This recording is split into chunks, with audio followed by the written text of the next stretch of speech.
Tape marker, guys. Moonfall review. Let's get right to it, ladies and gentlemen. Action.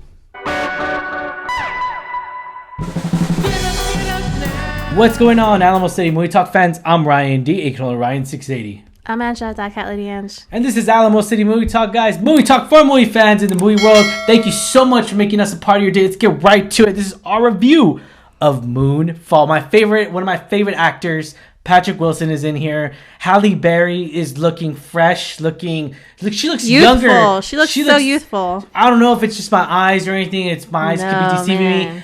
She looks so young. She looks younger in this one than she did in X-Men Days of Future Past. Again, that's just my point of view there. But let's get started. Angela. Moonfall, which comes in at 2 hours, it tells the story of in a moonfall, a mysterious force knocks the moon from its orbit around Earth and sends it hurtling on a collision course with life as we know it. With only a few weeks to spare, it's like a long, I'm just going to say, an end of the world apocalyptic, right? It's definitely an end of the world disaster movie. Yeah, it's literally like IMDb has like a paragraph. I'm not going to read the whole paragraph, but it's just like, yeah, you get the gist of it. We get the gist of it in the trailers and everything. Yeah, in the trailers. Yeah. So going into this, I saw the stellar cast. So obviously headliners, Patrick Wilson, Halle Berry. But we also get, surprisingly, who I like, John Bradley. Who is, I think, Sam in Game of Thrones. Yeah. I liked him in that. Mm-hmm. And I like him as an actor. So I was like, you know what?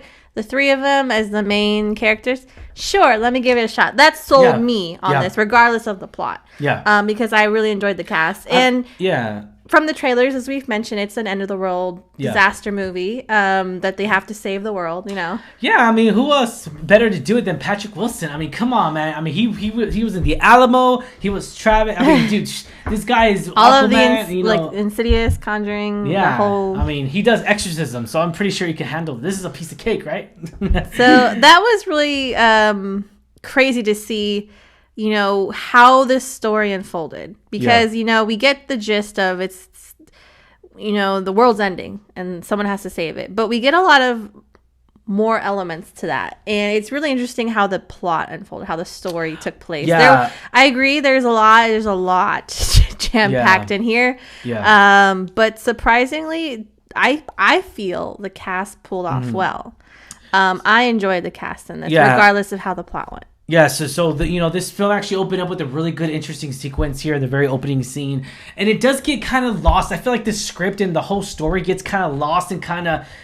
There's a lot of dull moments in this movie, guys, and it sucks because it's like I really didn't want it to be like that. To be honest, going in, I was just like, I'm going in with like a little bit above. I'm already going in with like a little bit above average expectations here, just because it's like coming from it's an end of the world movie, right? So it's like I expect it to be entertained in that sense, to where like you have to relate it to, you know, The Core, The Day After Tomorrow, 2012, and it's crazy, but it's like, you know, those movies, I prefer those movies over this one, guys. I'll say I'll say that hands down. It just, for me, this film felt too cliche. It felt too cheesy. A lot of moments, and granted, guys, there's movies that are just cheesy, good cheesiness films. And I felt like with this movie, it was just overwhelming, and it was just too convenient for certain things. The way the moon was orbiting.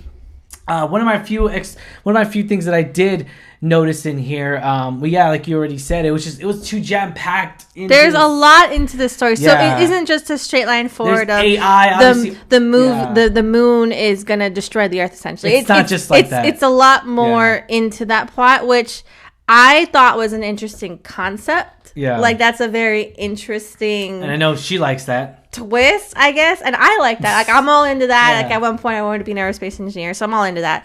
Yeah. Which I enjoyed that aspect of the film, but I mean, it's a lot. Yeah, it's a lot. And given that it's not a long movie, it's like 2 hours, and I agree. There's some dull moments. Long. That's kind of long. Well, I think it's the like you say, the dull moments that make it drawn out. Yeah, which I agree. There's parts that could have been cut. This movie should have been an hour and a half. I think it would have been better. It was an hour and a half. And as far as my better review goes, it would have been, as far as my rating goes, it would have helped my rating, because it would have been an hour and a half instead of a 2-hour movie. But again, there's a lot of parts I could take it out. There's a lot of comedy in here that I noticed a lot with audiences now, is that it didn't work as well, because there's a lot of comedy that like people weren't laughing. I was laughing. I was laughing though. And then of course, like there's a lot of comedy that I was not laughing in. There was certain comedy where I was laughing in, like certain, like Michael Pena starred in here, of course, and he plays a supporting role. And when he first comes on screen, that joke he makes right off the bat on that very first time he comes on screen, I enjoy it so much. I love Michael Pena. Everything he does, he's great. Yeah, he's funny. But then again, it's like, okay, that's good, but then it just relies on other people to actor. And then also we have to factor in as well the chemistry between these actors and actresses. For some reason, guys, with me, Halle Berry and Patrick Wilson's chemistry wasn't. It was so awkward for me. It just kept bothering me throughout the movie, and it was just awkward. I don't know how to explain it. It was just like, what, like I don't know. It doesn't bother me as much because they're not supposed to have a romantic role together. They don't have a romantic chemistry. They're friends. I mean, that's the way the characters are. They're friends. They're old friends. That didn't. But I didn't necessarily believe they were old friends. Does that make any sense to you guys? Movie I mean, it didn't bother me the way. Again, it's just the way the story unfolded. It's not like they're and the film really tried to grasp on that relationship, try to grasp that emotional aspect of it, that emotional level, and it was just terrible. There was no emotion because they tried to carry out in the very climax of this movie. You try to really carry out that emotionness, and especially with John Bradley too. It's just like I will disagree with you on that. I think Patrick Wilson and John Bradley had great chemistry together. I like John Bradley. I thought he was really good in this role. It brought me back to like Game of Thrones, where he plays like that awkward. That was enjoyable. Humorous, that was enjoyable. Character, but I'll disagree with you. I enjoyed him in this film. In this role. And the climax of the movie, I got emotional because I'm a crier at movies. Yeah. And I thought in that little scene that he actually has a serious role. I thought he did very well. Me personally. Not everyone will agree. No. But I mean, it wasn't just that though. It was just like it was just the chemistry between them three, John, Patrick, and Halle. That one felt more believable than we got, because eventually we got more screen time with Halle and Patrick a lot combo there, and it just didn't feel. It just felt off-sync to me. I don't know why. It just, for whatever reason. But yeah, I mean, Halle Berry, she looked beautiful. She looks great. Girl, you do. Her skin, keep doing what you're doing because you look so youthful. Your skin is amazing. You're just amazing. Yeah, she's really great. good. She's amazing. Yeah, yeah. But overall, as a film, because this guy, he's helped written, Independence Day and all that. So it's like, this is the guy that did the Independence Day. So I kind of figured there was going to be some type of AI in here, and we got that answered in this movie, guys. So we're not going to go into detail exactly. I mean, the trailer teases it a little bit. Yeah, and then he also wrote the screenplay for The Day After Tomorrow. So that's why I was all like, okay, we're going to get these little good elements here. It's going to make a good movie. Let's just throw everything out there. The moon's coming. The moon's going to take us with this. It's going to self-destruct or whatever. But we didn't get that. I felt like to be honest, I wanted a little bit more destruction in here. A little bit more. But we'll... I feel like... Yeah, I mean, it wasn't on-screen destruction, but I feel like we saw little bits where probably most major cities were wiped out completely. But we didn't get to see it, per se. Yeah, but I feel like it would have implied. I feel like, implied. Yeah, I feel like a lot of those movies, though, like especially 2012... When Woody Harrelson's standing right there and like the volcano, like it's just erupting and everything, he just sees it visually get destroyed by it. And I think with John Cusack is like running in there and driving the car, and it's like so. Okay, I don't like that scene. Okay, that is the one scene from 2012 I don't like, is where he's driving the limo through the city. Oh, and it's like everything is just avoiding him. Everything. Well, not that scene. I was talking about the Woody Harrelson scene, but like But I see what you're saying. The destruction. But that happened a lot in this movie too. Yeah, and that's what I'm saying. There's a lot of the parts in this film, like the coincidences or whatever you call it, that worked in their favor. Very convenient. Very very convenient. It's movie magic. It's Hollywood. You're like, nah, it's not. That's not real. How it works in real life.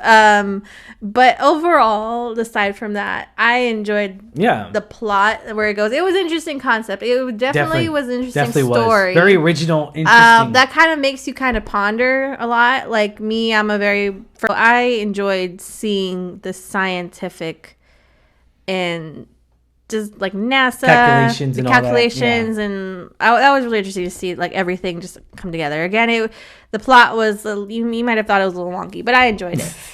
It was definitely interesting. It's just definitely a lot of to impact. Like it's not just one straight thing of what's going on. It's like layers of it, and that can be overwhelming. I can see that. All right, was this a film that we deserved? I would say yes. I'm going to say politely no. I would say yes because I liked the cast and I liked the story. But I mean, it wasn't executed as good as it could have been. Yeah. But I enjoyed well-rounded. It was okay. I'm split. This is one of the movies where I really can't make up my mind. You know, I'm saying no, but it's like Patrick Wilson. Now, was it split? Was it an exceptional movie, like 10 out of 10? No. Yeah. But was it a pretty good film that I think most people could enjoy? Sure. Yeah. Rating 1 out of 10. 10 be the highest, Angela. Now that I know where your rating is going to be probably at. I'll give it a 6 because it was above average for me. I'm going to give it a solid 4. Okay. I'm mixed, and it's only a 4 because of the cast, really, because John, Haley, and Patrick, it just, you know, they were... Halle Berry. Sorry, Haley. Halle Berry. I said Haley. Oh my God, Halle Berry. Oh man. Fighting words. I know. Halle Berry. You know, just I really enjoyed them a lot. Again, though, just to mix, just to really the chemistry kind of felt a little off there.